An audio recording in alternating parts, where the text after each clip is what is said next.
deep beneath the ruins of the old distillery, abandoned to time and attrition. With the dissolution of the board, Ruth Bellamy found herself without the two constants in her life, Byzantine culture and her sister Belinda. In the face of this new reality, she knew. The dissolution of the board did not mean the dissolution of the ambitions of Cedric Kincannon, the charismatic leader of Sublight Underground. Cedric offered Slug's transportation services to the newly thawed colonists and set to work ferrying resources and food wherever they were most needed. For better or worse, slug headgear became fashionable in the following years. As the board began to disintegrate, Spencer Woolrich found himself at a crossroads. Cling to what little stardom remained to him, or help usher Halcyon into its new future. To the surprise of many, perhaps himself most of all, Spencer chose the latter option. Having learned a variety of different skills in the many different roles played throughout his lengthy career, Spencer founded a radio serial dedicated to staying alive despite the odds. His subjects included how to survive violent encounters with only grazing wounds, dispense pithy one-liners for doing both. After a brief attempt at dating Helen as one person rather than two, which both Bertie and Helen found too strange, Bertie struck out on his own to try his hand at raising woolly cows. Many of his former Rangers teammates soon followed, accompanied by the woolly cow the team had originally plied with alcohol. The dairy farm thrived under Bertie's leadership and care. The Dairy Rangers privately believed that the woolly cows softened Bertie's temper considerably, although the only one brave enough to say this to his face was promptly headbutted. Due to the board's dissolution, many of the Prophet's old customers no longer found quite the same value in productivity seminars that they once had. With her business drying up, the Prophet chose to take her followers down a new path. Months later, salvagers on Eridanos found clues leading them to a seemingly abandoned bunker out in the wilderness. Inside, they discovered horribly mangled corpses, sacrificed to a blood-scrawled portrait of a sprat-headed deity. The Prophet was not among the bodies. Your influence shifted Ellie's perspective. She finally admitted, albeit grudgingly, that she just might need other people. Sometimes. With a steady income from the life insurance payouts, she was finally able to afford a ship of her own. She hired a small crew and flew supply missions to communities on the fringe. Some of them were even legal. Life in Halcyon was sobering for Felix Millstone. The grand revolution he dreamed of never came.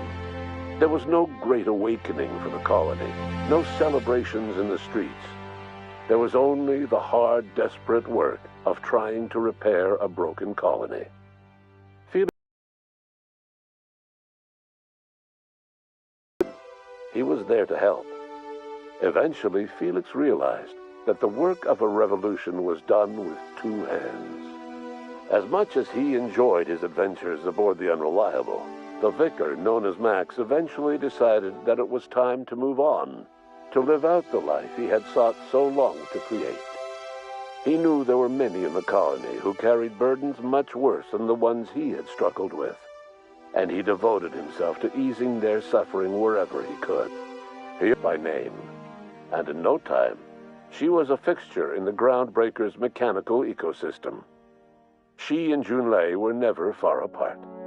Nyoka returned to Monarch to take another crack at making a permanent life for herself. She formed the Charon Group, a mercenary outfit of ragtag survivalists and wilderness experts.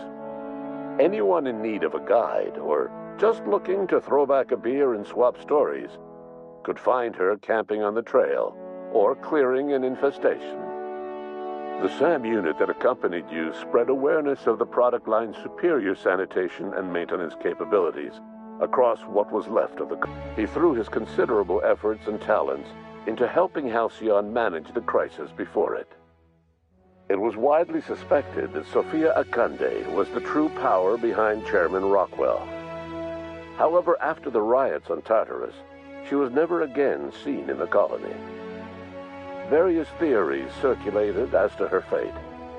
Some believed she boarded an interstellar ship capable of journeying to a distant colony. Others believed she died trying to escape Tartarus. Some few suggest she fled to Monarch, where she continued to live among a small band of loyalists. There is another theory, which suggests that Sophia's encounter with you changed her, and she deliberately retreated from public view, but continued supporting the colony in secret. When Dr. Wells began reviving the Hope's colonists, he found himself with a sudden windfall of additional supplies and resources, courtesy of an anonymous donor. If Wells knew who his supplier was, he never told a soul.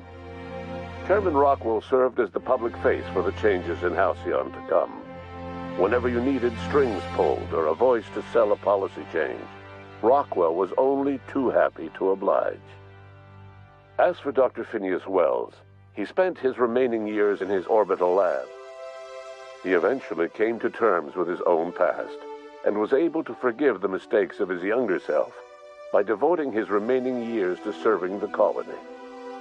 Dr. Wells was able to revive many more scientists and engineers than he first expected, thanks to the additional batch of chemicals you stole from the ministry. Wells never forgot about the human lives that were lost in acquiring these chemicals. In the end, Dr. Wells was able to save every scientist and engineer aboard the Hope. Over the next decade, nearly all of the Hope's remaining colonists were successfully revived. Halcyon saw a period of rapid technological and scientific advancement. Breakthroughs in dietary supplements saved the colony from starvation. Geoengineering projects and social reforms began to change the structure and character of the colony. Dr. Wells laid the groundwork for the project to save the colony, but he would never live to see the fruits of his labor. He passed away a few years later. His work was carried on by the scientists and engineers he revived. Today, Halcyon has stabilized. The people of the colony work hard to adapt to their new circumstances. Nearby colonies send aid and supplies. Life will never be easy in Halcyon, but for the first time in its history, there exists a sense of real, genuine hope about the future. And what about you, the unplanned variable in the history of Halcyon? You brought an end to the chaos on Tartarus and made Chairman Rockwell your own puppet, a role he was all too eager to play. The colony never realized you were the true power behind the new administration. By acting vicariously through agents and third parties, you controlled Halcyon from the shadows. As a result, Halcyon survived the turbulent years that were to follow. No one knows what's happened to Earth, and no one knows what the future has in store for Halcyon. All we know for certain is this: the name of the Unreliable and that of its intrepid captain will remain the subject of countless stories for years to come.